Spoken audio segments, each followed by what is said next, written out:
16.5, over. This is maintenance 4.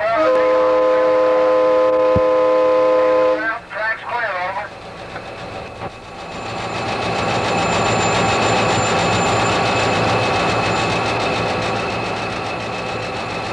As we begin our southbound cab ride, I want to mention two things of which neither has changed over all these years. First of all, Erwin, Tennessee always was the center of Clinchfield's universe. And today, under CSX, Erwin Yard is not only the geographical center of the Kingsport and Blue Ridge divisions, but it is a rising CSX star with its renewed service responsibilities and rapidly increasing traffic flow. For this cab ride, Erwin will be the departure point for both our division runs, and as we depart on our first journey, we'll shift around for a few different cab views for southbounds in Erwin Yard. The other unfailing Clinchfield fact of life is that it makes no difference whether you have a light load, a hot hand, or all 110 consecutive signal boards showing green. No matter how you cut it, it still takes at least 11 hours to ride the Clinchfield end to end.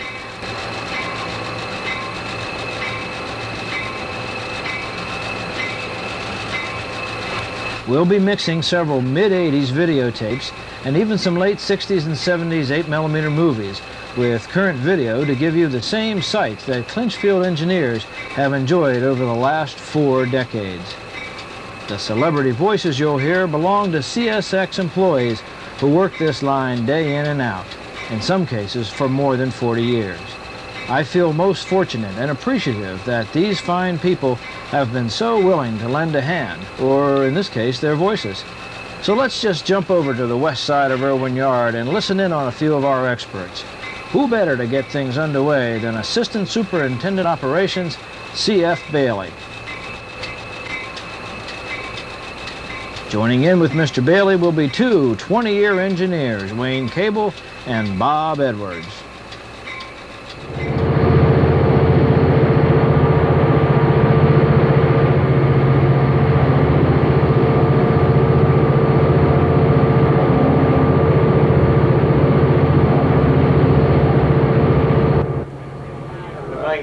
Blue Ridge Subdivision right here, the signal that you see there is the beginning of the TC control, or traffic control is what it means. You see very close, that's milepost 138. In this area we do have, as locomotive engineers, we do have, due to the curvature of the track and the grade, we have a number of separations, train separations in this area. And particularly with mostly the older cars that have smaller knuckles and more wear on them. Right in this area, just a little bit on south. This is Unaka Springs Bridge. This is Unaka Springs, that community right there? Yeah, this is Unaka Springs, which was several years ago back in the terminus, southern terminus of the Clinchfield or CC&O, and that was a motel resort area. People came from the drive into Johnson City, Kingsport, and ride the rails over, and they'd come in that area and spend days or weekends. It was a... Up on this bridge right here is another area that we have a tremendous amount of strain on the drawbars, and we do have train separations or breaking of knuckles. This was an area he's speaking of. We straightened out curves by dynamiting and blowing off a rock bluff on the right. A lot of string lining derailments because of trailing tonnage behind the cars, and had a lot of difficulty with holding the train together. The curves were, I believe they were about 12 degrees, and I think they're lessened down to 9 or 10 now in order to reduce the drag on the train and eliminate the string lining of cars and breaking of knuckles. It's a 1.2 compensated grade. What happens to the cars, and you call it string lining. Okay. They will turn over on their side in some of these curves on a heavy pull if the tonnage on the rear is heavy.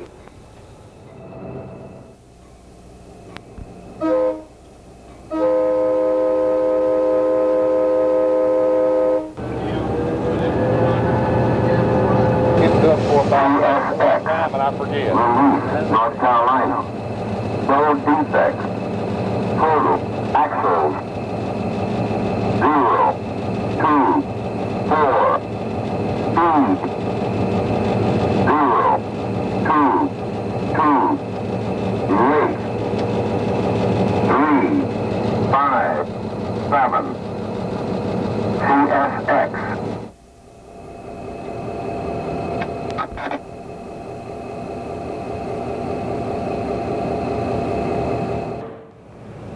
We'll be coming up on Brushey Creek Tunnel. This is the first tunnel that we come to from Erwin, and there's a total of 19 tunnels from here to Spartanburg. This is Brushey Creek Tunnel. It's also the first 14-degree curve is in that tunnel, leaving Erwin at milepost 163. At one time, many years ago, a derailment occurred in that tunnel, and you can look to the right of the tunnel and see where there's a clearing. They built the railroad around the tunnel. Of course, in those days, cars were shorter. They weren't as long as they are today. And back in the 70s, we had a derailment in there because we cleaned it out because it wasn't practical to try to take these TOFC and COFC piggyback flats around the outside of that tunnel, which I think they are. The building is still there. 20 years ago was a major producer of feldspar and sand, white sand, and so forth. But this facility, owned by International Mineral Corporation, has since gone out of business and moved most of the operations to Spruce Pine, milepost 183.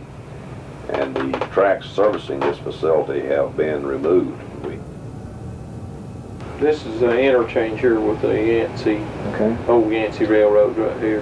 This track is still in the track, and we've retained it for maintenance of way cars and work trains and so forth, which are Canadian owned, and load feldspar, kaolin, olivine. Railroad guys call that Minpro, which was the old railroad name of it, where local folks here in Erwin, Tennessee owned that facility, Lawsons, and they sold it out to a group of Canadians. It's operating now under the name of Indusman. Trees are white.